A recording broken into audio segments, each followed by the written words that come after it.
चलेंगे। देखिए, बहुत ही शानदार टॉपिक है, तो इसको हम 2 भाग में पढ़ाएँगे आप लोग के सामने। पहला जो इसका पार्ट है, इसमें सिर्फ़ हम लोग परिचय पे बात करेंगे और उसके अंतर्गत जो भी टॉपिक होगा, तो ये 2 भाग में जाएगा। ये पहला पार्ट है, ठीक है? एक और देखेंगे हम लोग, लेकिन पहले समझिए। टॉपिक का नाम है राष्ट्र निर्माण की चुनौतियाँ। स्वाभाविक है कि भारत पर अंग्रेजों ने बहुत लंबे समय तक शासन किया और भारत जब स्वतंत्र हुआ, क्योंकि ब्रिटिशों ने क्या बना रखा था भारत को? औपनिवेशिक देश। क्यों बना रखा था? सबको मालूम है। कच्चे माल से लेकर सस्ते मजदूर और एक बहुत बड़ा बाजार। तो जब भारत आजाद हुआ तो कहा जाता है कि अब इसके जो निर्माण की जो पद्धतियां थी, जो निर्माण की जो प्रक्रिया जो शुरू हुई, तो उसमें कई ऐसी समस्याएं सामने आई। स्वाभाविक है कि जब आप कोई काम करते हैं तो समस्या आती है, तो समस्या से घबराना नहीं है, उसका सामना करना है। क्यों? जहां समस्या है वहीं पे समाधान है। ये अगर जीवन में अगर याद है, अपने लाइन में इस लाइन को याद रखिएगा, तो आप बहुत आगे तक जाएंगे। तो यहाँ राष्ट्र निर्माण की भी कई तरह से चुनौतियों का सामना करना पड़ा। जैसे आप देखे होंगे कि जो आदत पड़ गया था राजा रजवाड़ों का, जमींदारों का, उनके साथ, अंग्रेजों के साथ रहने का, अब वो एक नए रूप में ढलने का नाम नहीं ले रहे थे, जिसके कारण स्वतंत्रता प्राप्ति के बाद कई बड़ी समस्याएं सामने उत्पन्न हुई। उन्हीं समस्याओं में सबसे पहले देखा गया कि राजा रजवाड़ों के बीच जो था वो होड़ लग चुकी थी। उसके बाद हम लोग देखेंगे तो राज्य पुनर्गठन में भी समस्याएं थी। भाषा के आधार पे, क्षेत्र के आधार पे आपसी संघर्ष शुरू हो चुका था। तो स्वाभाविक है कि उस समय भारत को बचाना सबसे बड़ी चुनौती थी। ये सबसे बड़ी चुनौती था। तो उसी लिहाज से सबसे पहले देखेंगे कि परिचय। तो परिचय में वही हम लोग देखेंगे कि भाई राष्ट्र निर्माण में कौन-कौन सी चुनौतियां थी। 1947 के पहले और 1947 के बाद दोनों गतिविधियों पे हम लोग बात करेंगे एकदम आराम से। 47 के पहले की स्थिति क्या थी और 47 के बाद जब हमें स्वतंत्रता अधिनियम 1947 के बाद जब आजादी मिली, तो हमारे सामने सबसे बड़ी चुनौती क्या थी? तो राष्ट्र निर्माण को एक रखना, राष्ट्र निर्माण करना। क्यों? राष्ट्र तो सबसे पहले आप देख ही रहे हैं, राष्ट्रवाद का जो सबसे पहले आया यूरोप में, जो क्रांतियां हुई वहां से। लेकिन गांधी की भूमिका राष्ट्र में सबसे महत्वपूर्ण मानी जाती है, क्योंकि वो गांव-गांव गए और लोगों को जागरूक करने का पहले उन्होंने प्रयास वो कर चुके थे। राष्ट्र के प्रति लोगों का लगाव उन्हीं से लोगों ने सीखा। तो जब भारत आजाद हुआ तो उसके सामने कई बड़ी समस्याएं थी। उनमें हम लोग तो देखेंगे ही, यानी राष्ट्र निर्माण की चुनौतियों में सबसे पहले हम लोग परिचय पे बात करेंगे।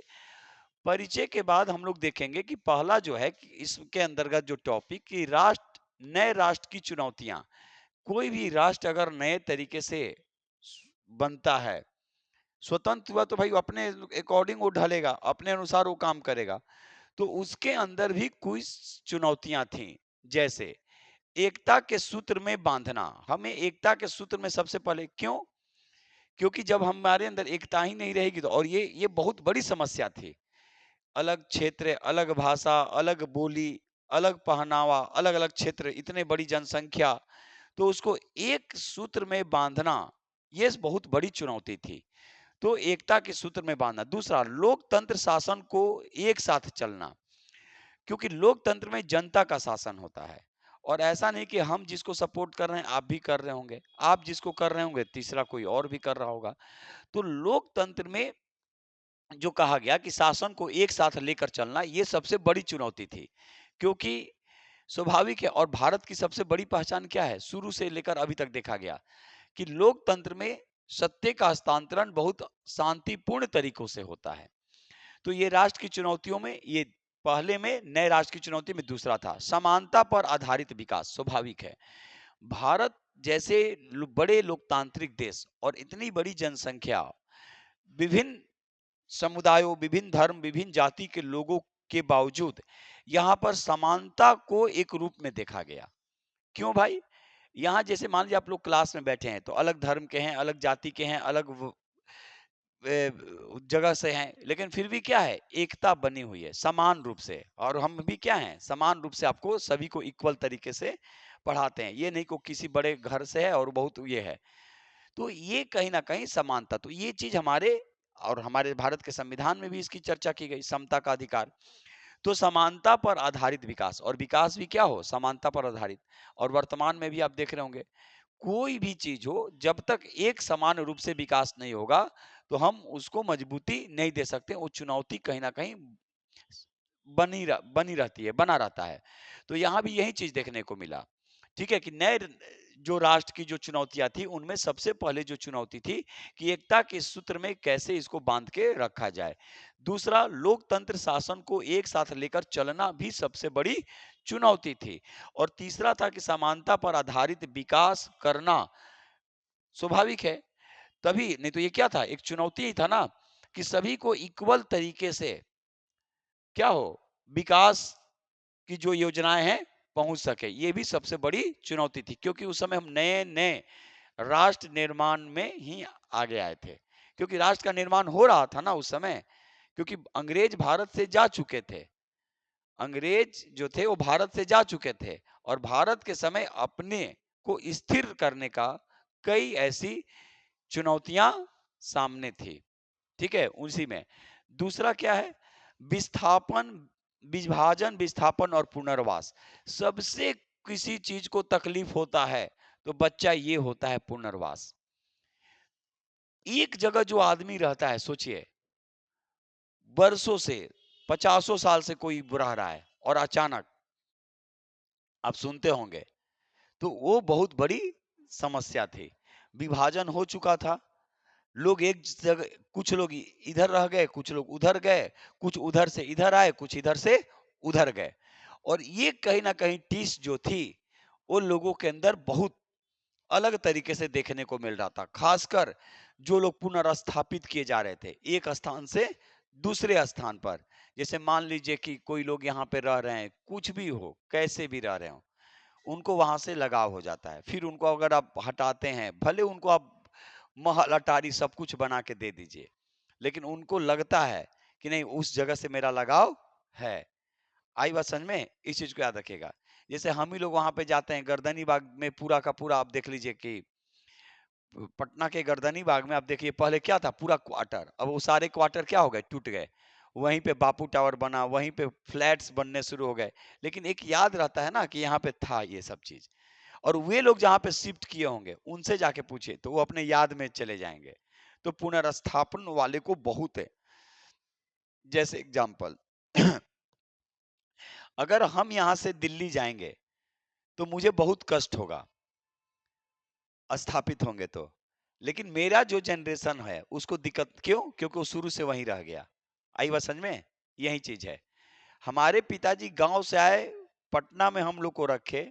आपके पिताजी पटना से आपको गांव में रखे, पटना गांव से पटना में रखे, तो आपके पिताजी को बहुत तकलीफ होगा। क्यों? क्योंकि वो गांव में रह गए, वो पटना आए, किसके लिए, हम लोग के लिए, आपके लिए। लेकिन अगर आपको तक उतनी तकलीफ नहीं होगी, क्योंकि आप आ गए, अपना एडजस्ट कर लिए। लेकिन अब आप यहां से जाकर दूसरे जगह रहिएगा, तो आपको तकलीफ होगी, आपके बाद वाले जनरेशन को। ये पुनर्स्थापना में तो ये चीज है, पुनर्वास में यही है, पुनर्स्थापित किया जाता है ना। तो दूसरा क्या है, विभाजन, विस्थापन और पुनर्वास।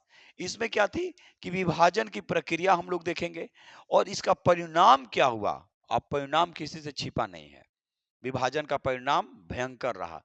एक अकेला गांधी ही क्या थे, टिके हुए थे कि हजारों संख्या में, ठीक है, सैनिक जो शांति नहीं करा पाए, वो दिल्ली में और कलकत्ता में जाकर गांधी ने ही शांति प्रक्रिया को, सोचिए, सोचने का विषय है।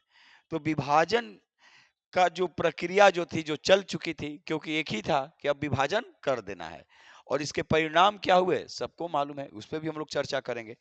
तीसरा टॉपिक, रजवाड़ों का विलय का बहुत बड़ा समस्या, ये नहीं चाहते थे। क्योंकि ये तो रह चुके थे। लेकिन 563 देसी रियासतें थी, उनमें भी 3 हैदराबाद, जम्मू कश्मीर, जूनागढ़, इनमें बहुत बड़ी समस्याएं थी। आज भी मणिपुर में आप देखते होंगे कि स्थिति क्या है, भयावह। 2 समुदायों के बीच, ठीक है, कुकी और मैतेई समुदाय है ना, सोचने का विषय है। तो ये कहीं ना कहीं तो राजे रजवाड़ों का जो था वो, और यहाँ पर पटेल ने बहुत ही शानदार तरीके से, इसीलिए उनको कहा जाता है सरदार पटेल। सोचिए, लौह पुरुष। उन्होंने जितने भी 563 रियासतें जो थी, उनमें भी आप लोग, हम लोग तो केवल पढ़ लेते हैं 563 रियासतें, लेकिन खुद सोचिए, पटना एक है और पटना के अंदर कितने हैं, ऐसा समझ में। मान लीजिए बिहार, और बिहार के अंतर्गत भी तो 38 जिला, उसके अंदर भी तो क्या प्रखंड है, तो गांव है, पंचायत है। सोचिए, तो केवल नाम का 563 रियासतें, उनके अंदर भी कई भी ऐसे मतभेद होंगे जिनको मिलाना बहुत मुश्किल था। इस चीज को याद रखिएगा। उसके बाद रजवाड़ों का विलय में समस्या क्या थी भाई, कोई मिलना नहीं चाह रहा था, खासकर हैदराबाद, जूनागढ़ और जम्मू कश्मीर, इसको भी अंत में मिला लिया गया। इसके बाद सरकार का नजरिया, सरकार क्या सोचती है। फिर हैदराबाद को लेकर बहुत बड़ी समस्या थी, और मणिपुर आज तो देख ही रहे हैं, अभी हाल ही में मणिपुर में, तो एक दिन की समस्या नहीं थी मणिपुर में, बहुत पहले की समस्या, तो उस पर भी हम लोग बात करेंगे। तो कौन कौन हम लोग टॉपिक देखे, नए राष्ट्र की चुनौतियां, दूसरा विभाजन, विस्थापन और पुनर्वास, और तीसरा क्या है, रजवाड़ों का विलय। उसके बाद है राज्य पुनर्गठन, इस पे अलग से हम बात करेंगे। राज्य पुनर्गठन जो 1956 में आया, ठीक है, और सबसे पहले 1953 में आंध्र प्रदेश को भाषा के आधार पर अलग राज्य बनाया गया, और उस समय आंध्र प्रदेश की राजधानी करनूल थी। लेकिन समस्या यहीं पर नहीं रुकी। क्यों नहीं रुकी? क्योंकि जैसे ही आंध्र प्रदेश को अलग दर्जा दिया गया, और भी अलग अलग राज्यों में मांगे बढ़ने लगी। क्यों?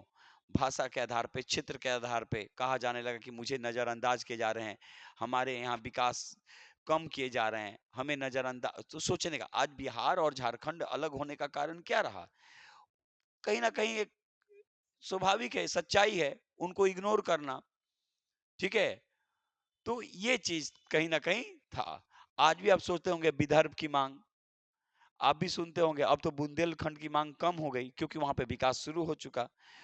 अभी आप हाल ही में देखे होंगे कि आंध्र प्रदेश को अलग करके तेलंगाना बनाया गया, ठीक है। तो अलग राज्य के सकारात्मक प्रभाव भी हैं और नकारात्मक भी हैं, ठीक है। लेकिन अगर हर समय अगर विभाजन जैसी स्थिति उत्पन्न हो तो बहुत बड़ी दिक्कत है। तो ये राज्य पुनर्गठन जो है, इसमें हम लोग 1956 देखेंगे, क्योंकि फजल अली के नेतृत्व में राज्य पुनर्गठन आयोग का गठन किया गया था, और उसमें 2 अतिरिक्त सदस्य भी थे, ठीक है, के एम पन्निकर और हृदयनाथ कुंजरू। लेकिन उसके पहले राज्य पुनर्गठन के पहले भी भारत में भाषा के आधार पे पहले बार आंध्र प्रदेश राज्य का गठन किया जा चुका था। तो इसको भी पढ़ेंगे हम लोग, राज्य पुनर्गठन। तो ये आज हमने देखा राष्ट्र निर्माण की चुनौतियां पार्ट 1, केवल परिचय अभी हम लोगों ने देखा, और एक एक टॉपिक को बजाबते हम लोग 2 पार्ट में हो, 3 पार्ट में हो, 4 पार्ट में हो, हम लोग आराम आराम से देखेंगे। ये क्लास 12 का था, क्लास 12 का पहला चैप्टर पॉलिटिकल साइंस, ठीक है। आप लोग जो लाइएगा वो चीज हम लोग करेंगे, और उसको हम फिर अपलोड भी यूट्यूब पे कर देंगे, ठीक है। चलिए।